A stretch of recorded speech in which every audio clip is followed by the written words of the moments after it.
Good morning, everyone. In my previous video, I have discussed with you the individual demand schedule and individual demand curve. Today, I am going to discuss the next topic, that is market demand schedule. What is market demand schedule? It refers to a tabular statement, that is a statement in the form of a table. It refers to a tabular statement showing item wise, showing various quantities of a commodity that all the consumers. Market demand schedule, market demand में हमेशा क्या आती है हमारे पास, that is market demand refers to the quantity of a commodity that all the buyers are willing and able to buy. तो market demand schedule में क्या आएगा? It refers to a tabular statement showing various quantities that all the consumers are willing to buy at various levels of price. For example, this is a table. In this, it is shown demand of household A and demand of household B.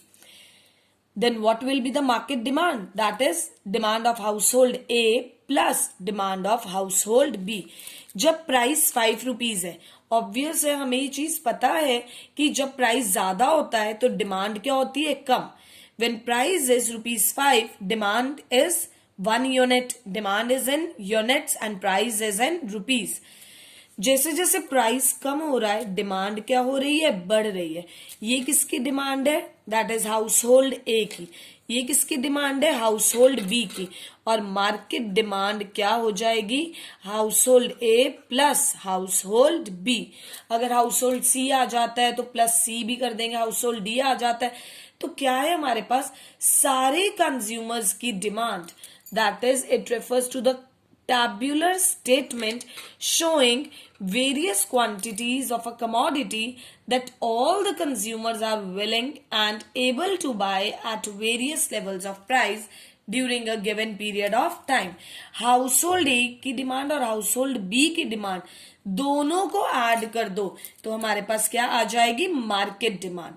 तो ये क्या है हमारे पास? That is your tabular presentation. That is your tabular statement. Next is, what is market demand curve? Market demand curve is the diagrammatic presentation, the graphical representation. Market demand curve is a graphical representation of market demand schedule. अगर हम इसी schedule को क्या करते हैं? That is graphical, that is diagrammatic form में present करते हैं तो उसे हम क्या बोलेंगे?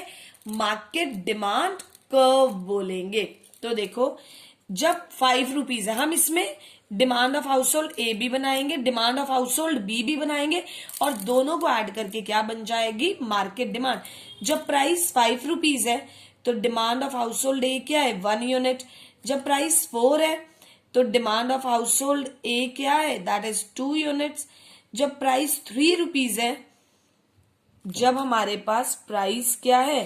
दैट इज योर 3 रुपीज है, तो हमारे पास will change the data here 2, 4, 6, 8 and 10.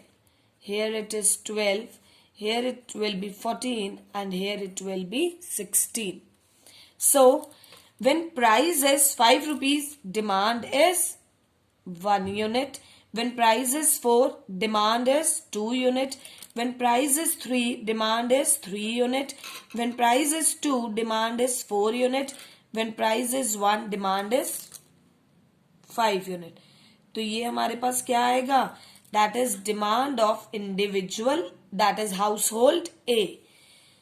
जब प्राइस 5 है तो हाउस होल्ड बी की डिमांड कितनी है? That is your 2 unit. जब प्राइस 4 है तो डिमांड कितनी है? That is your 3 unit. जब प्राइस 3 है, डिमांड कितनी है? 4 यूनिट. जब प्राइस 2 है, डिमांड 5 यूनिट. प्राइस 1 है तो डिमांड 6 यूनिट. तो ये क्या आ गया हमारे पास? हाउस होल्ड बी की डिमांड. अब हम क्या बनाएंगे? Market demand. जब प्राइस 5 है तो डिमांड कितनी है? 3 यूनिट्स.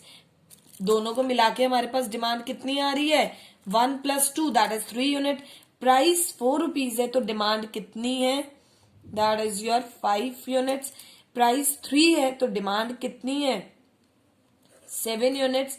प्राइस 2 है तो डिमांड कितनी है, 9 यूनिट्स। प्राइस 1 है तो demand 11 units.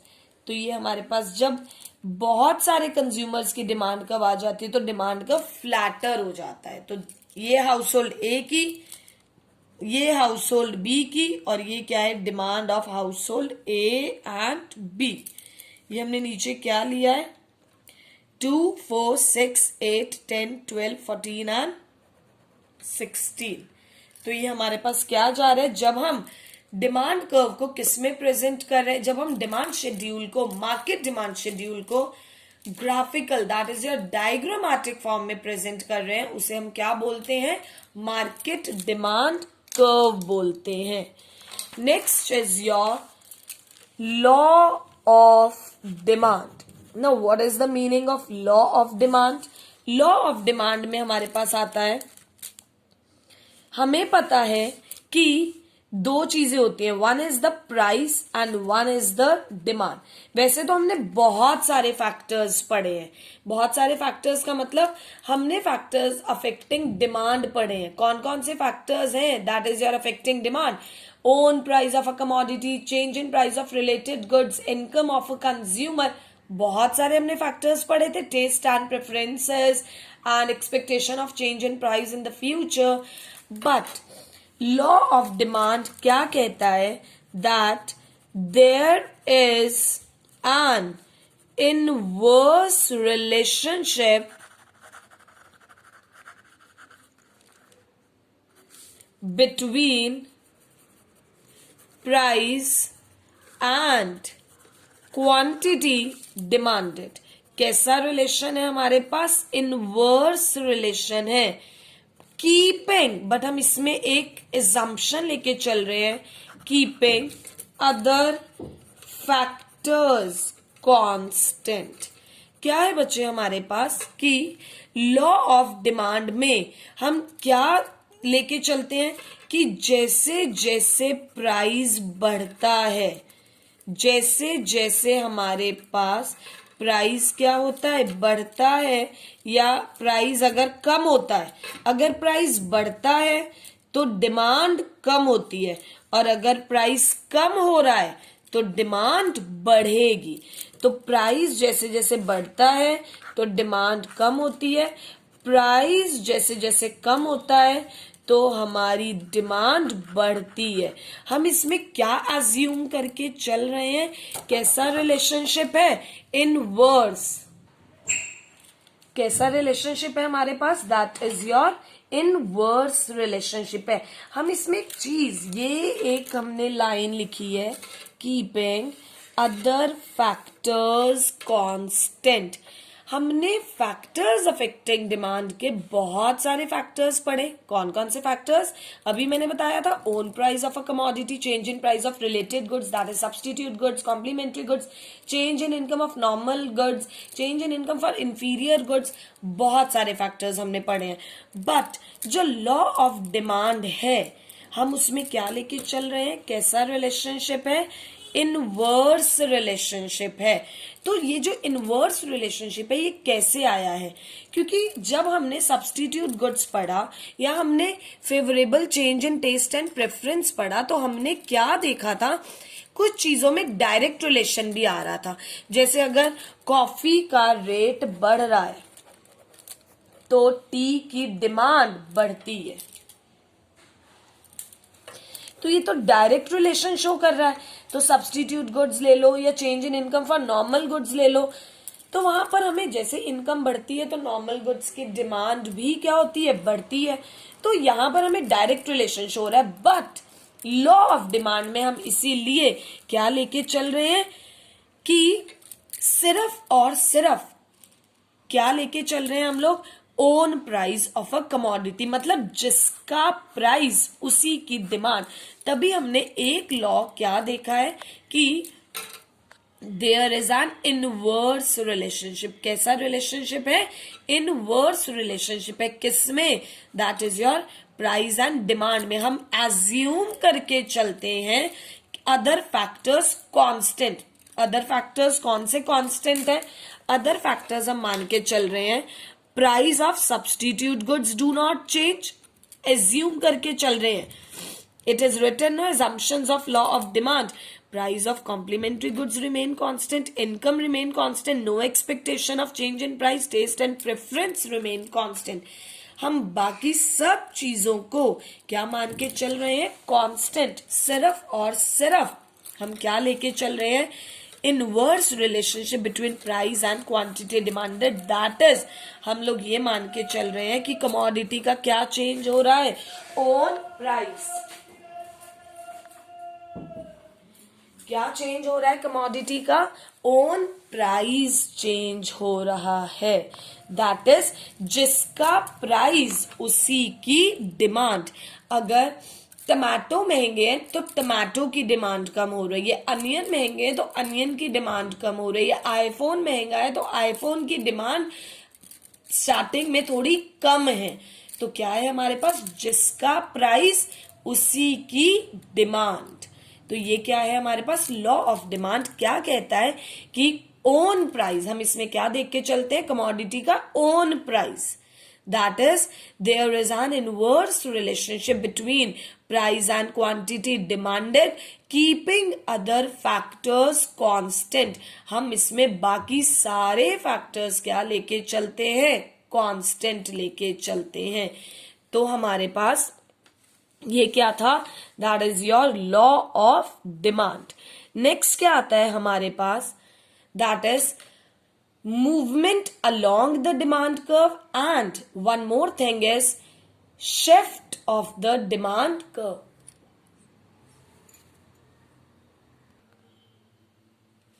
Next thing I want to tell you the diagram of substitute goods and complementary goods. Here on y-axis I have written price of tea and here it is demand of tea.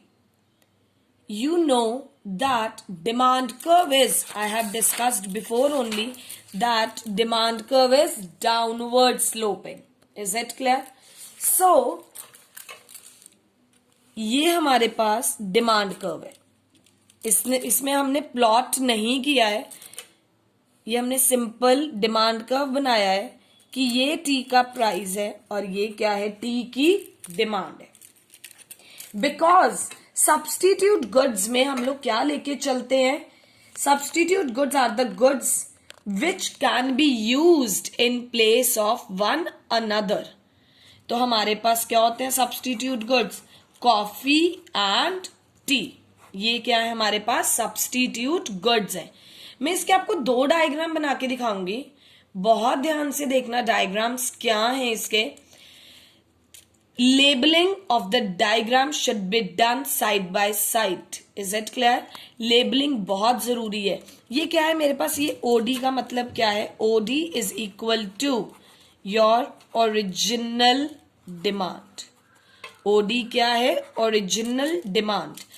Original demand that is, जैसे ये हमारे पास price है तो ये हमारे पास क्या है? डिमांड। मैंने यहां पर जनरली लिखा है that coffee is equal to ₹2000 per KG. ये कॉफी का रेट है, ये कॉफी का प्राइस है।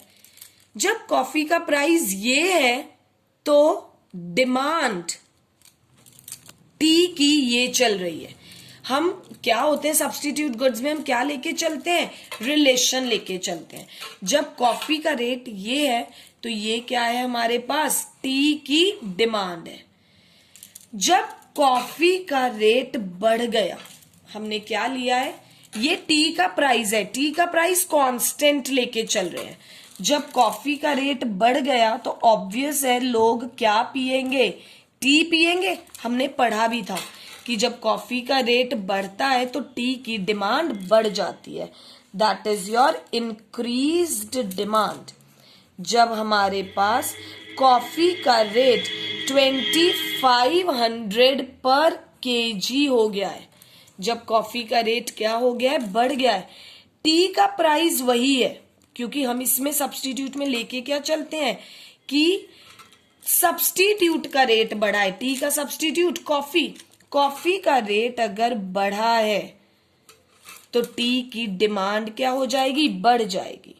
टी की डिमांड क्या हो जाएगी, बढ़ जाएगी। आईडी क्या है हमारे पास, that is your increased demand. Increased demand, मैंने यहां पर ये शो करा है कि टी का प्राइस वही है, टी का प्राइस हमारे पास कांस्टेंट है। हम किसका प्राइस लेके चल रहे हैं, कॉफी का प्राइस बढ़ा है, ये लिखा है सिर्फ। और ये जो डायग्राम बनाया है, डिमांड किसकी बनाई है, टी की बनाई है। और अगर कॉफी का रेट कम हो जाएगा तो टी की डिमांड भी कम हो जाएगी। कॉफी का रेट अगर क्या हो जाएगा, कम हो जाएगा, तो ये डिमांड, ध्यान से प्लीज सुनना कि हम डिमांड कर्व किसका बना रहे हैं, टी का बना रहे हैं। हम डिमांड किसकी बना रहे हैं, टी की। सिर्फ हम लिख क्या रहे हैं, कॉफी का रेट अगर क्या हो गया है, दैट इज योर कम हो गया है, तो टी की डिमांड क्या हो जाएगी, कम हो जाएगी। टी का प्राइस हम क्या लेके चल रहे हैं, constant, because substitute goods refer to those goods whose demand changes with the change in the price of other goods. Substitute goods क्या होते हैं, which can be used in place of one another. अगर commodity के substitute में change आया, उसके price में change आया, तो given good की demand पर effect पड़ता है। तो कॉफी का रेट सिर्फ हमने mention किया है। टी का प्राइस हमने इधर क्या लिया है, टी का लिया है। टी का प्राइस कांस्टेंट है, कॉफी का रेट बढ़ा, सिर्फ रेट लिखा है। डिमांड कर्व किसका बनाया है हमने, टी का। सिर्फ हमने कॉफी का प्राइस लिखा है, डिमांड कर्व हमने किसका बनाया है, टी का। अब एक और चीज, सब्स्टिट्यूट गुड्स का ही एक और डायग्राम है हमारे पास। क्या है वो, देखो, y axis, x axis, origin. अगर हम यहां पर ले लेते हैं price of coffee and demand of tea, price of coffee and demand of tea, तो हमारे पास कैसा जाएगा, अगर कॉफी का रेट बढ़ गया है, कॉफी का रेट क्या हो गया है, बढ़ गया है, तो टी की डिमांड क्या हो जाएगी, बढ़ जाएगी। तो ये हमारे पास क्या शो कर रहा है, इसमें हम क्या लेके चल रहे हैं, that is your demand curve कैसा जा रहा है, पॉजिटिवली स्लोप्ड। अगर कॉफी का रेट कम हो गया है तो टी की डिमांड क्या हो जाएगी, कम हो जाएगी। हम इसमें क्या शो कर रहे हैं, दैट इज एक साइड हमने प्राइस ऑफ कॉफी लिखा है, बट दूसरी साइड हमने डिमांड ऑफ टी लिखा है। But according to NCERT this is the diagram, because we know demand curve is always, हमारे पास डिमांड कर्व कैसा होता है, that is your downward sloping होता है।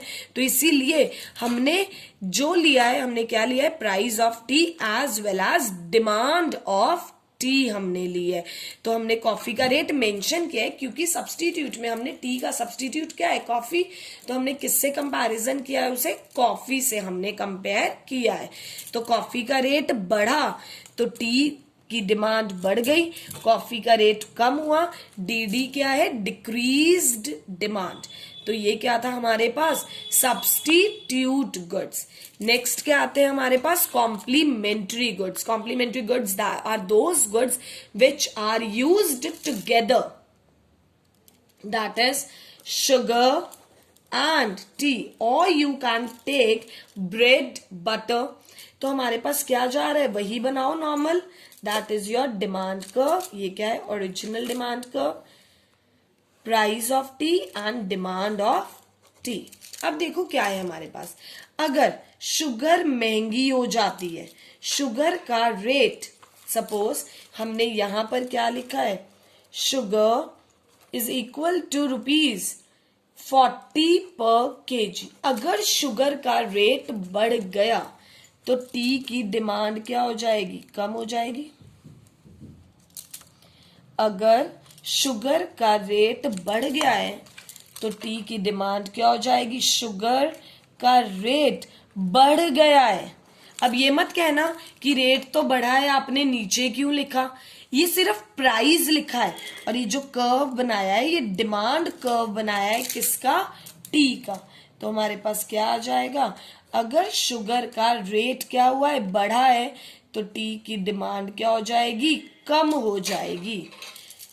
और अगर शुगर का रेट कम हो गया है, शुगर का रेट अगर कम हो गया है तो टी की डिमांड बढ़ जाएगी। तो this is your demand curve. ये हम किसका इफेक्ट लेके चल रहे हैं?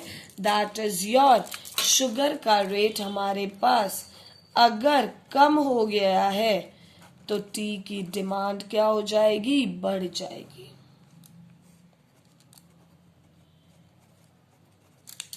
तो ये क्या है हमारे पास कि अगर शुगर का रेट कम हुआ है, रेट सिर्फ लिखा है, प्लीज ये चीज ध्यान से समझो, सिर्फ प्राइस लिखा है हमने यहां पर किसका? टी के कॉम्प्लीमेंट्री गुड का, दैट इज योर शुगर। लेकिन डिमांड कर्व हम किसका बना रहे हैं? टी की। टी का हम क्या बना के चल रहे हैं? Demand curve. तो अगर शुगर का रेट कम हो जाएगा तो टी की डिमांड हमारे पास बढ़ जाएगी, और अगर शुगर का रेट बढ़ गया तो टी की डिमांड कम हो जाएगी।